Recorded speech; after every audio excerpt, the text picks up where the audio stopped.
we were finally about to shut down your embarrassing little business."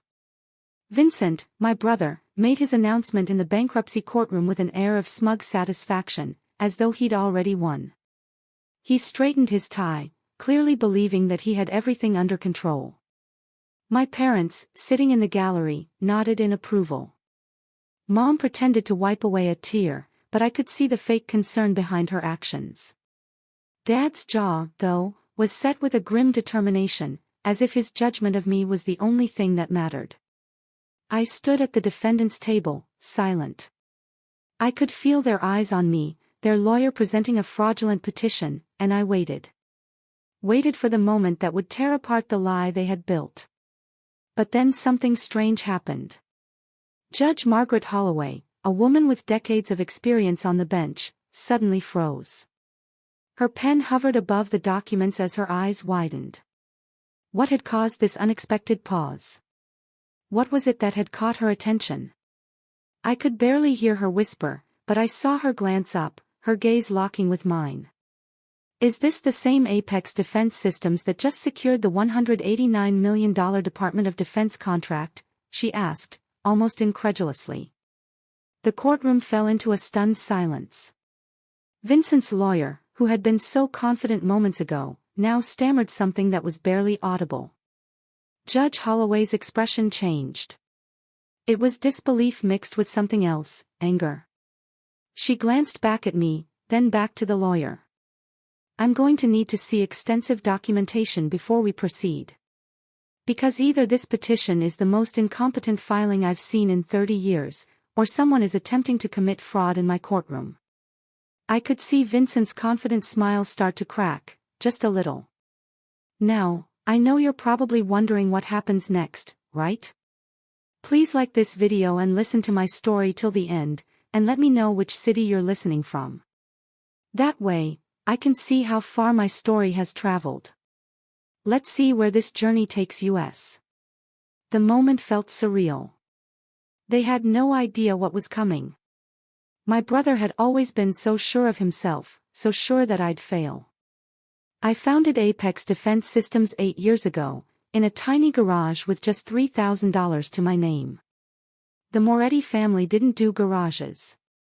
We were a family of prestige. My father, Antonio Moretti, ran a luxury car dealership chain. Vincent was being groomed to take over the business. And then there was me. The disappointment. The middle child.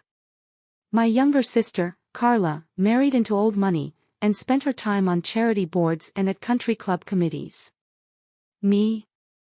I was the one who'd thrown away a business degree from Wharton to dive headfirst into cybersecurity. I'll never forget the look my father gave me when I told him about my plans. "That's a job, not a business. Get a real career, Gabriella. Work for a bank. Meet someone appropriate," he said. "Defense technology has massive growth potential," I countered. "You're 24 years old. You don't know anything about building companies. You'll fail, and then you'll come back expecting us to clean up your mess." I could still hear his voice echoing in my mind. But I refused to let his words defeat me. I left his office that day, and I never looked back. The first 5 years. They were hell. I lived on ramen and coffee, worked 20-hour days, and learned everything the hard way. Bad partnerships, missed deadlines, a contract dispute that nearly wiped out everything. But through it all, I built Apex Defense Systems. Slowly, painfully, but surely. My family watched from a distance, eagerly waiting for my failure. They called it a hobby at family gatherings, as Vincent would always sneer, "Still working on your little hobby?" My dad would add, "We worry about you, Gabriella," which was really code for, "We're embarrassed by you." It hurt, at first. I still remember the pain in my chest when they turned their backs on me. I stopped going to holidays after year 3. It was easier to keep building my business than it was to fight for their approval. I didn't need it anymore.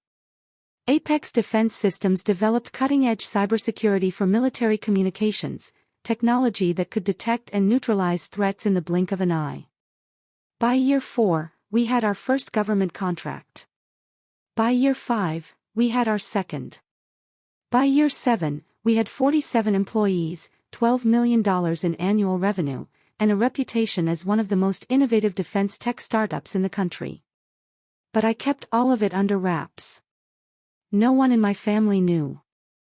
I used my married name, Gabriella Santos, for all public appearances. When family members accidentally stumbled across news about Apex, they never connected G. Santos, CEO, with their so-called failure of a daughter. That was how I wanted it. Their approval no longer mattered to me. But this bankruptcy petition. This was something else. It wasn't just about business anymore. It was about proving something, about proving them wrong. The petition came just 3 weeks after the announcement of the $89 million Department of Defense contract. Vincent had filed it, claiming that I owed him $2 million from an investment he'd made in year 2. The petition said that Apex Defense Systems was insolvent, that I had defaulted on the loan, and that creditors needed court protection. Every single word of it was a lie. Vincent had never invested a penny in Apex. In fact, the only thing he'd ever done was mock my company. And now he was trying to destroy everything I'd built. I called my lawyer, Patricia Akuno, the moment the filing arrived. She reviewed the petition and told me, "This is fraudulent, Gabriella. It's a stupid move. Any forensic investigation will expose it in hours." But even so, it wasn't just about exposing fraud. It was about delaying everything. It was about sabotaging the DoD contract. Vincent knew what I had. He just didn't know how big it was. And that, more than anything, scared him.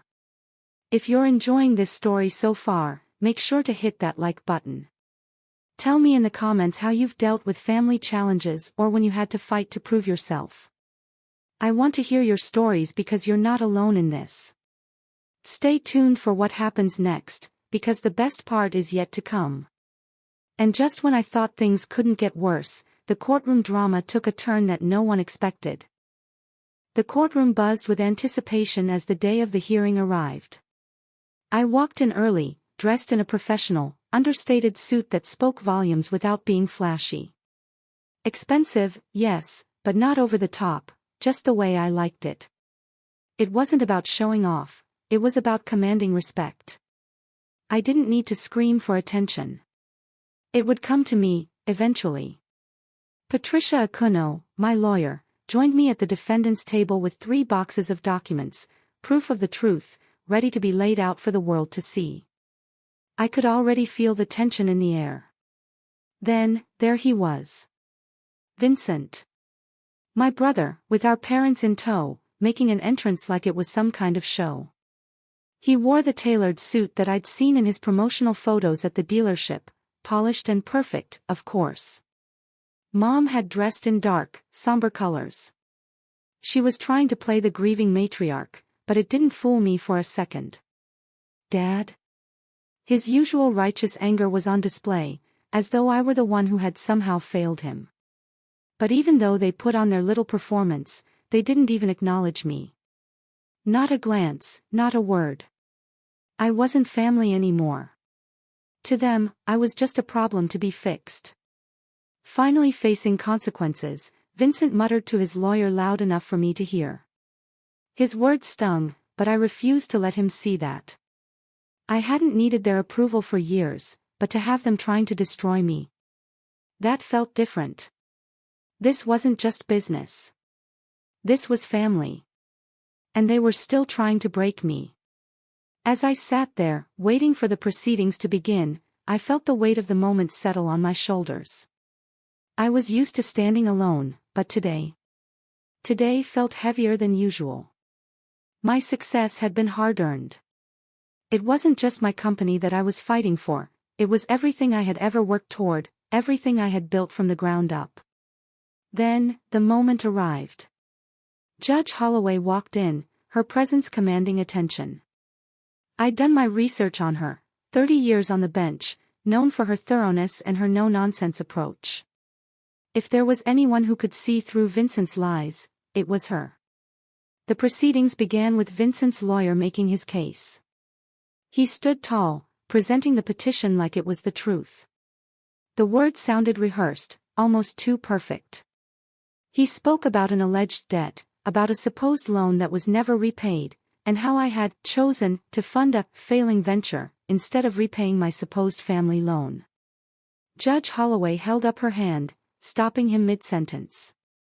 The company name, Apex Defense Systems, based in Alexandria, Virginia, she asked, her voice cutting through the courtroom. Yes, Your Honor, the lawyer replied, completely unaware of what was about to happen. The judge didn't miss a beat. She pulled up something on her computer, typed for a moment, and then froze. I could see the realization hit her, and it was like the whole courtroom held its breath. She turned to the lawyer, her voice now more measured, but no less sharp. This is the same Apex Defense Systems that just secured one of the largest cybersecurity contracts of the year with the Department of Defense, correct? The lawyer stammered something I couldn't quite hear. Judge Holloway's gaze moved toward me, locking eyes for a brief moment. The disbelief was clear on her face, mixed with an anger I hadn't expected. I'm going to need to see extensive documentation before we proceed, she said, her voice stern. Because either this petition is the most incompetent filing I've seen in 30 years, or someone is attempting to commit fraud in my courtroom. I could see Vincent's confident smile starting to crack. The truth was finally out in the open, but it wasn't going to end with a simple dismissal. It was about to get even more intense. What happened next completely changed the game. The courtroom was silent as Judge Holloway looked up from her computer screen, her gaze locking onto Vincent's lawyer. The entire atmosphere had shifted from tension to something much heavier, like the calm before a storm. She didn't need to say a word for everyone in the room to understand that things were about to take a drastic turn. Counsel for the petitioner, she addressed Vincent's lawyer, her voice colder now, I suggest you verify every document you've submitted. If I find that any of these filings are fraudulent, the consequences will be severe. Her words hung in the air, and I couldn't help but feel a flicker of hope rise in me. The truth was finally coming to light, and I was watching it unfold right before my eyes. For the first time in years, I could see the tide turning. Vincent's confident posture was visibly crumbling. His lawyer's face had drained of color. My father's stern expression softened, replaced by a look of concern that he couldn't hide. He hadn't expected this. No one had. Judge Holloway's gavel came down with a decisive thud. We're going to recess for 30 minutes, she announced. During that time, I expect both parties to prepare comprehensive documentation of their positions. And counsel for the petitioner, you will want to verify the authenticity of every document you've submitted. I watched as Vincent practically dashed to his lawyer's side, his steps hurried, frantic. He was clearly rattled. I could feel the weight of the moment pressing down on me, but Patricia was calm, collected, unfazed by the drama unfolding around us. She started organizing our documents, real documents, the proof of everything I had worked for. As she spread out the evidence across our table, I watched her fingers glide over the certified financial statements, letters from investors, audit reports, and the DoD contract. Each paper told a story of struggle, resilience, and undeniable success. The contrast between our table and Vincent's was jarring. While my documents were detailed and legitimate, his papers looked hastily put together, like a poorly made puzzle that could fall apart with the slightest touch. Patricia handed me a copy of the forensic analysis. Here, she said, this is where it gets interesting. The analysis showed how the loan agreements Vincent had submitted were created just 6 days ago, the digital metadata confirming the fraud. The signatures. Sloppy forgeries. The numbers. A complete fabrication. As I sat there, preparing myself for what would come next, I couldn't help but feel a sense of bitter triumph. This was it, the moment where everything they'd tried to destroy would finally be exposed. I had no idea how far they would go to try to tear me down, but now it was my turn to make them face the truth. The recess was over too quickly. When Judge Holloway returned to the bench, she didn't waste any time. "I've reviewed the materials presented by both parties," she began, her voice steady but full of authority. "The forensic analysis is compelling. The metadata clearly shows that the petitioner's documentation was created recently, certainly not years ago, as claimed." She paused, looking up at Vincent with an icy glare. "Mr. Moretti," she said, "I'm dismissing this petition. But this is not the end of your involvement with this court. Filing a fraudulent bankruptcy petition is a federal crime. I'm referring this matter to the U.S. Attorney's Office for investigation of perjury and fraud."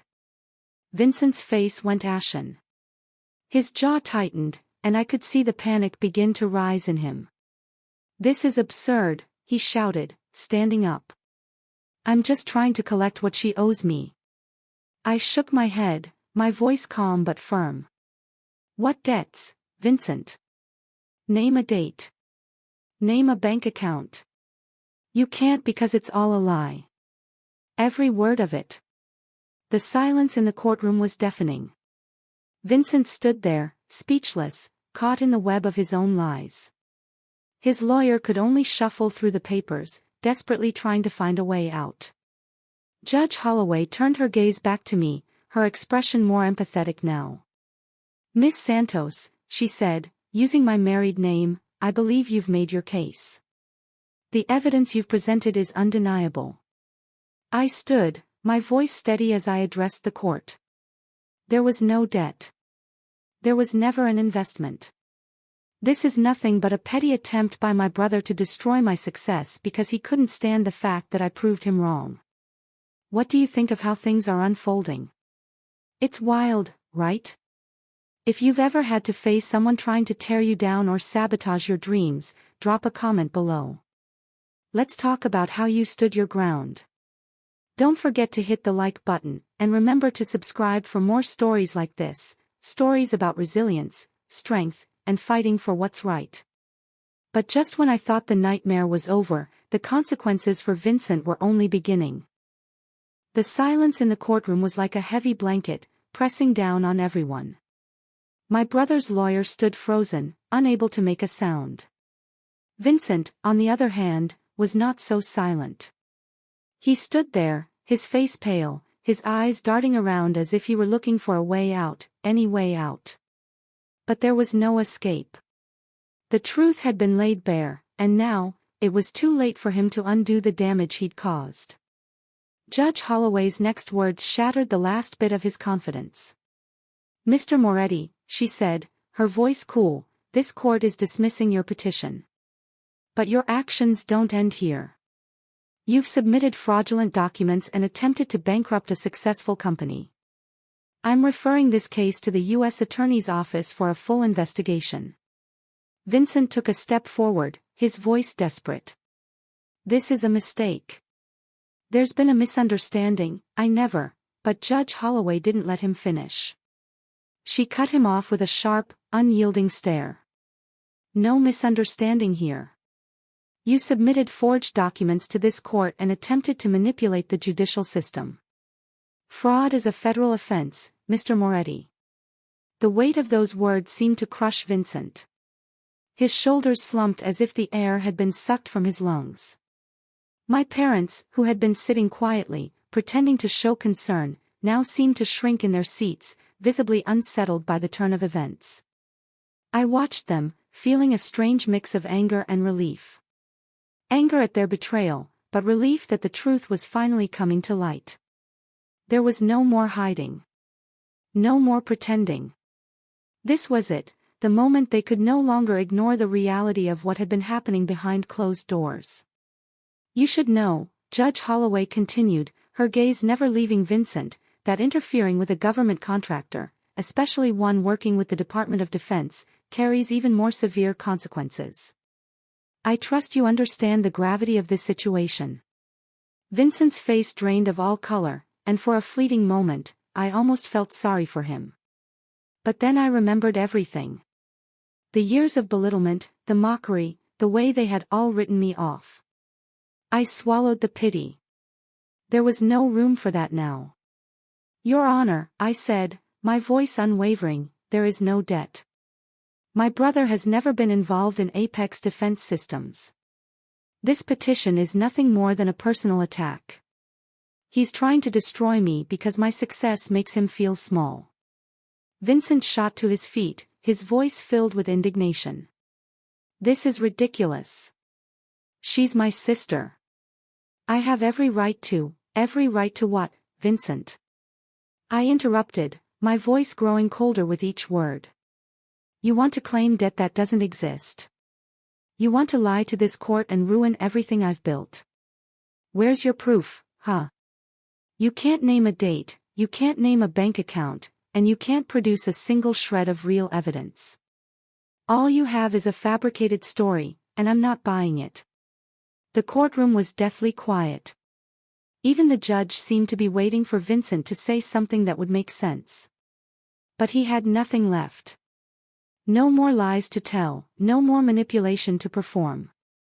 He was exposed. Judge Holloway's voice broke the silence. Mr. Moretti, I have seen enough. I'm dismissing this petition, and I am referring this matter to the authorities for further investigation. I could hear my heartbeat in my ears as the judge wrapped up the proceedings. It was over. The battle had been won, but the war was far from finished for Vincent.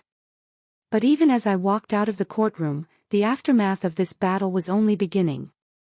And it would shake our family to its core. As I walked out of the courtroom, my legs felt like they were made of lead.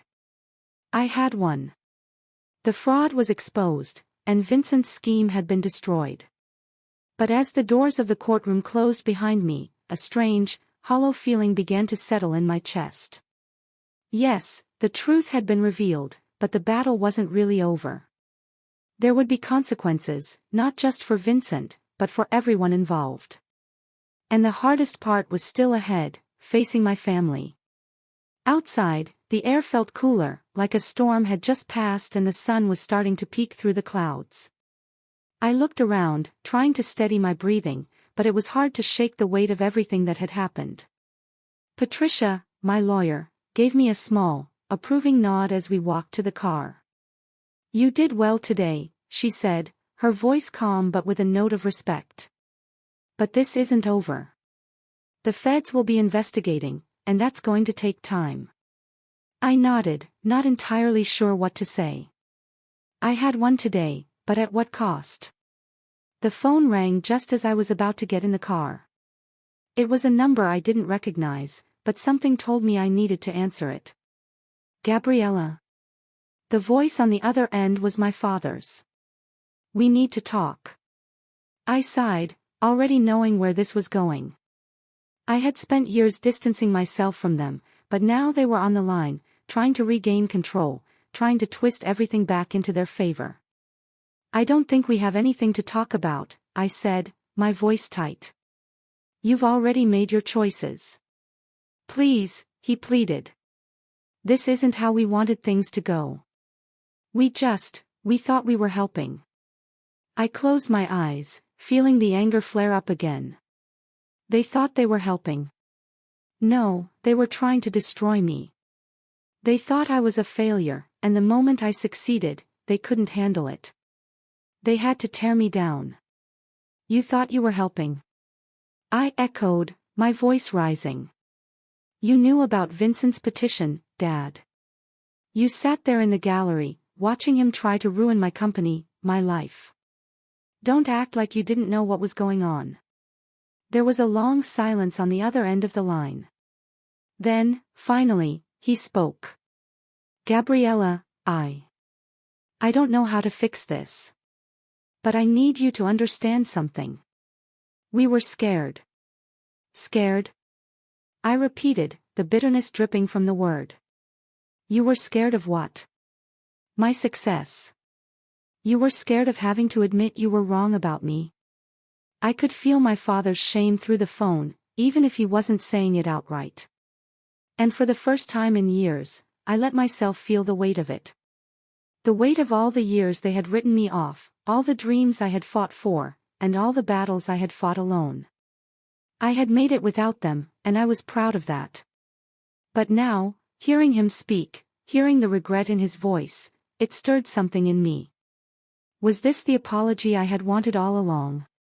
"Don't contact me again," I finally said, the words heavy in the air. "I've built my own life now, and I don't need you in it. What you did to me, what you allowed Vincent to do, that's not something I can just forgive. Not anymore." There was another long pause, and then my father's voice, small and resigned, said, "I understand. If you've ever felt the weight of family expectations or dealt with betrayal from those you trusted, I want to hear from you. Drop a comment below and share how you handled it. You're not alone in this journey, and sometimes, standing up for yourself means standing alone." Don't forget to like this video and subscribe for more stories about personal growth and taking control of your own destiny. As the investigation into Vincent's actions began, the truth kept unfolding. But the real test came when my family tried to play their last card, and this time, I wasn't going to let them win. The next few weeks were a whirlwind. News about the fraudulent bankruptcy filing spread quickly, and the media had a field day. My company, Apex Defense Systems, which had been a quiet success, was now thrust into the spotlight. But this time, it wasn't for the technology we were developing or the government contracts we were securing. It was all about the scandal within my own family. I kept my distance from all of it. I couldn't afford to get caught up in the drama. There was too much at stake now, especially with the U.S. Attorney's Office investigating Vincent for perjury and fraud. His future was uncertain, but mine wasn't. Apex was moving forward, and I had a responsibility to the 47 people who worked for me, to the contracts we had in place, and to the national security work we were doing. But then, one day, an unexpected letter arrived. It was from my sister, Carla. For years, Carla had been the one who stayed out of the family drama. She married into old money, spent her days at country clubs and charity events, and kept her distance from the chaos that always surrounded my parents and Vincent.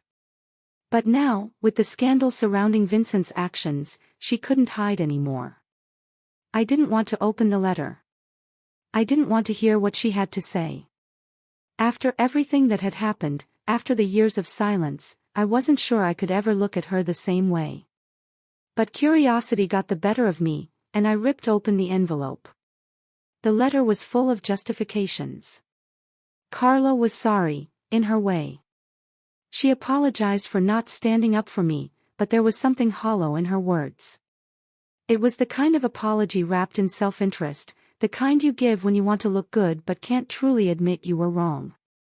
"I know you probably don't want to hear from any of us," she wrote. "But I wanted you to know that I never agreed with how they treated you. I was too cowardly to say anything, but I always thought you'd prove them wrong." It wasn't a full apology. It wasn't even close. It was a half-hearted attempt to salvage her image now that the fallout from Vincent's actions had reached the people she cared about the most. I sat there, holding the letter in my hands, feeling a mixture of anger and sadness. This wasn't the sister I had once known.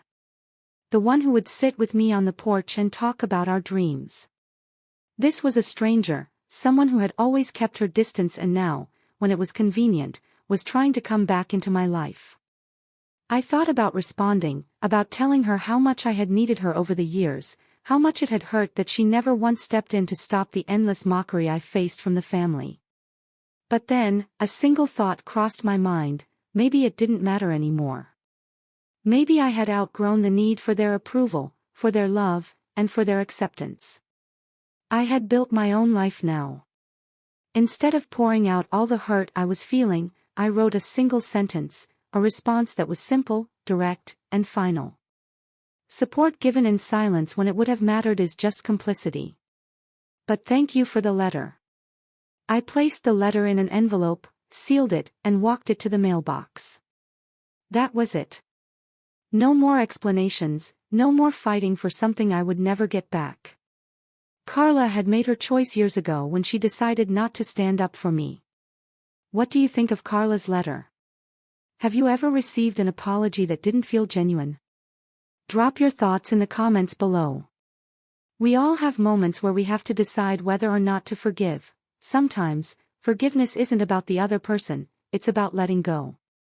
If you're still with me, hit that like button and don't forget to subscribe for more powerful stories about family, strength, and the journey to reclaiming your life. Even as I started to close that chapter, things were still far from over. The investigation into Vincent was picking up speed, and the federal charges were coming. But nothing could have prepared me for the final twist, one last move from my family that would change everything. The weeks that followed were a blur of legal battles and tense moments. Vincent's fate was hanging in the balance as the federal investigation into his fraudulent actions gained momentum. I tried my best to focus on what truly mattered: Apex, my team, and the work we were doing. But there was always a nagging weight in the back of my mind: the mess with my family wasn't over. Not yet. Then, one morning, I received a call from my lawyer, Patricia. Her voice was tense, urgent. "Gabriella, you need to prepare yourself for what's coming. I just got word, your parents are trying to intervene." I froze. For a moment, I couldn't process the words. My parents, who had spent years dismissing me, trying to tear down everything I had built, were now attempting to get involved in the fallout. Why? How? What are they trying to do? I asked, trying to keep my voice steady. "They're trying to get the charges against Vincent dropped. They've hired a high-powered attorney to convince the courts that Vincent made a mistake, that it was a family matter, and should be settled privately. They're asking for a plea deal, something that would let him avoid the full consequences of his actions."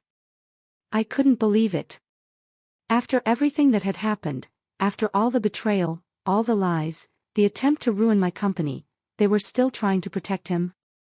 Still trying to sweep everything under the rug, like it never happened? "Absolutely not," I said, the words spilling out before I could stop them. "There is no way I'm letting them get away with this. Not after everything they've done." Patricia sighed on the other end of the line. "I know. But you need to be prepared.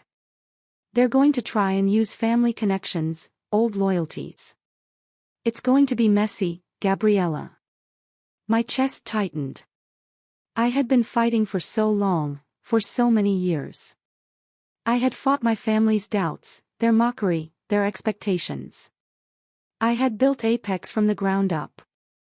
And now, just when I thought I had rid myself of their toxic influence, they were trying to interfere once more. This wasn't just about business anymore, it was about everything they had ever tried to take from me, every insult they had ever thrown my way.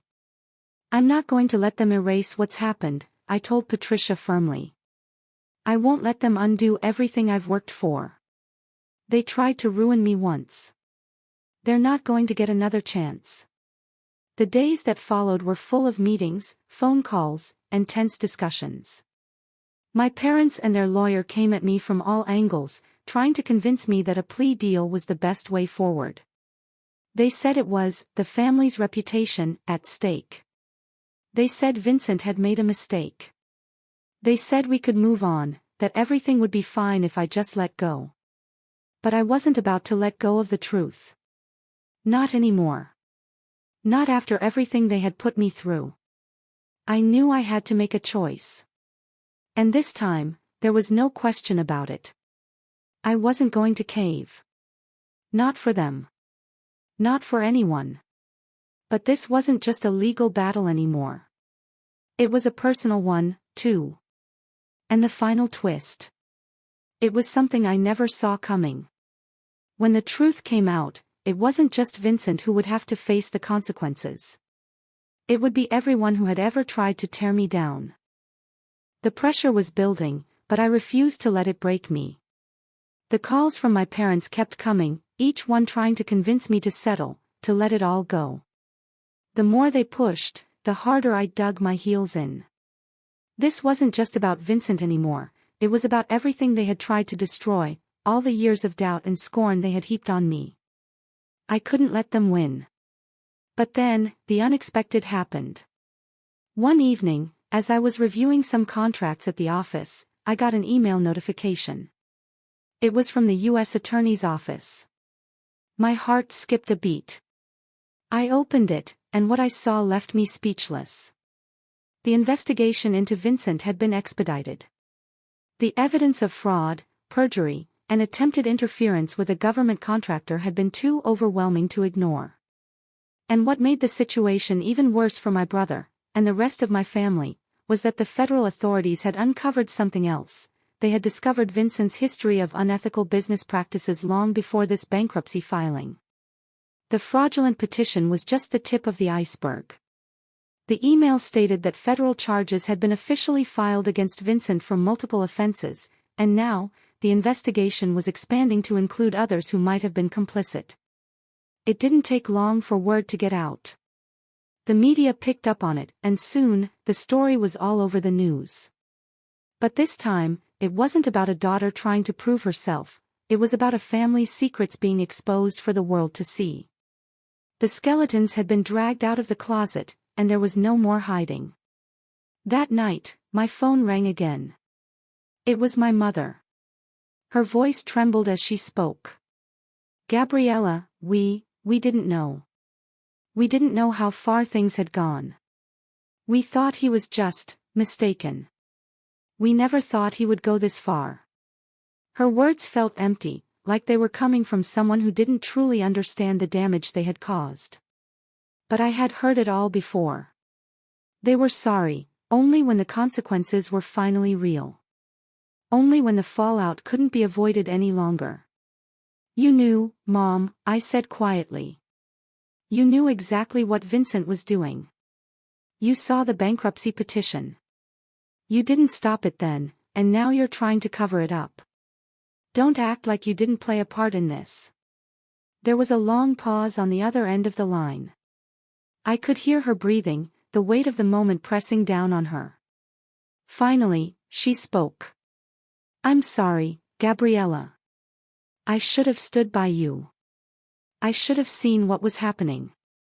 But I was too afraid of losing everything. The words hit me hard. I had spent so many years trying to earn their approval, trying to prove I was good enough. And now, here they were, apologizing, too little, too late. I closed my eyes, taking a deep breath. It's too late for apologies, Mom. I've already lost enough time with you.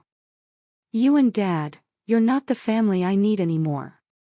Can you believe the twist? They tried to cover it up for so long, but the truth always finds a way to come out. If you've ever had to face the aftermath of a betrayal or felt the weight of family secrets, drop a comment below. I want to hear your stories. And remember, if you're enjoying this journey with me, hit that like button and subscribe to keep up with the next chapter in my story. As the investigation into my family continued, the legal storm wasn't the only thing brewing. The real consequences were just beginning, and this time, I wouldn't let anyone stand in my way. What happened next would change everything forever. The weeks after the federal charges were filed against Vincent felt like a whirlwind. The media coverage was relentless, and while it was overwhelming at times, I couldn't help but feel a sense of vindication. For years, I had been dismissed, ignored, and ridiculed by my own family. Now, the truth was out, and I was no longer the one hiding in the shadows. But even as the legal storm raged on, things were about to get even more complicated. One afternoon, I received a call from Patricia, my lawyer. Gabriella, I need you to prepare for what's coming, she said, her voice tense. There's something new that's just come to light. The investigation isn't just about Vincent anymore. It's about your parents too. I was silent for a moment, trying to process her words. What do you mean? How are they involved? They've been more involved than you think. The feds have uncovered evidence that your parents helped Vincent with his fraud. Your father, especially. He's been using his connections to try to intervene in the case, even attempting to cover up some of the evidence to protect Vincent and their family's reputation. It looks like it's all connected. My heart sank. I had suspected my parents were involved in some way, but hearing it confirmed made everything feel even worse. The betrayal I had already felt from them now seemed small compared to the depth of what they had done. They had been complicit, actively trying to manipulate the situation for their own benefit. Patricia went on, "We need to brace for the possibility that they'll be named in the case. The feds have enough to charge them too, but they're being very careful. This is a delicate situation. It's not just about a family dispute anymore, it's about obstruction of justice." I sat back in my chair, staring out the window, trying to process what she was saying. All this time, I thought I was fighting Vincent, that he was the only one who had tried to destroy me. But now, it was clear that the roots of this betrayal went deeper. My parents had been orchestrating the plot behind the scenes, using their influence to protect their son and themselves. "Do they know?" I asked quietly. "Do they know what's coming?" "They do now," Patricia replied. "I'm sure they're in damage control mode, trying to figure out how to avoid facing charges. But at this point, it's out of their hands." The weight of it all hit me in waves. Not only had my brother betrayed me, but so had the people who were supposed to love and support me the most. My entire world had been built on a lie, and the foundation was crumbling beneath my feet. Just when I thought I knew everything, my family pulled one final move that no one could have predicted. The stakes were higher than ever, and nothing would be the same after this. How far would they go to protect themselves? Would I finally be free, or was there another twist waiting around the corner? The final chapter of this saga came quicker than I expected. Once the investigation into my family escalated, the truth couldn't be avoided any longer. The federal charges against Vincent and my parents were finalized, and it didn't take long for the reality of their actions to hit them hard. My father, once untouchable in the world of luxury car dealerships, found his reputation shattered beyond repair. The connections he had spent years building up were now useless. His role in trying to cover up Vincent's crimes was exposed, and the damage was done. He lost clients, partners, and his standing in the business world. As for my mother, she had always been the one who tried to act as though everything could be fixed with a nice dinner or a heartfelt conversation. But the years of pretending and covering up had caught up with her. She was left to face the truth of her own complicity, and it wasn't something she could sweep under the rug anymore. And then there was Vincent. My brother. The one who started it all. He pled guilty to the charges and was sentenced to serve time in a minimum security facility. He had tried to ruin me, destroy everything I had worked for. But in the end, it was his own greed and jealousy that tore him down. I wasn't going to let him take me with him. As for me, I kept moving forward. Apex Defense Systems grew stronger. Our contracts expanded, and we became one of the most respected defense contractors in the country. I had fought for my success, and no one could take that away from me. I made a decision after everything was over. I wasn't going to let my family define me anymore. My true family wasn't the one I was born into. It was the one I had built. The employees who believed in me from the start. The partners who had trusted me with their time and resources. And the friends who had been there when I needed them the most. The years of pain and betrayal had been hard, but they had forged me into something stronger. Something unbreakable. I had learned that family isn't always about blood, it's about the people who choose to stand by you, no matter what. What do you think of how this all ended? Sometimes the hardest journeys lead us to the strongest versions of ourselves. If you've been through something similar, where you had to let go of toxic relationships or fight for your own success, share your story in the comments. I want to hear how you've built your own family and fought for your future. Don't forget to like this video, and subscribe for more stories of strength and resilience. In the end, the only thing more powerful than family doubt was personal determination. No matter how many people tried to tear me down, I kept going. I built something that was worth protecting, something that mattered. And no one, not even my family, could take that away from me. Apex Defense Systems was no longer just a company. It was a symbol of everything I had fought for.